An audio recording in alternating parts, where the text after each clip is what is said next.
Լինում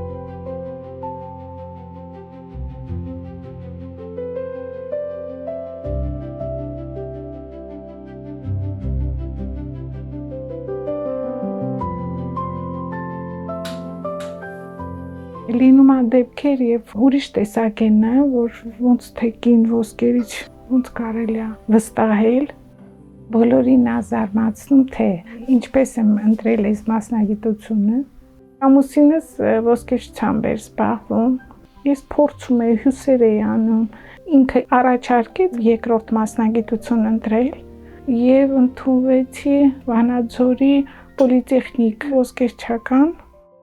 Սովորելուց հետո առաջարկներ ստացա բանկում աշխատելու, որպես ոսկերիչ գնահատող։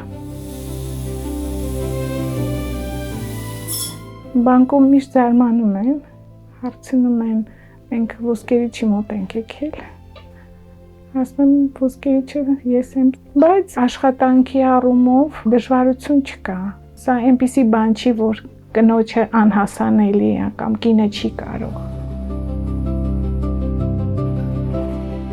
Փոքր տղաս Արամը Գեղարվեստի ակադեմիան է վերջացրել, առաջարկեց մեր զարդերը մենք ինքներս վաճառենք։ Բացեցին խանութը, շատ տարբեր են մեր զարդերը, իմ զարդերը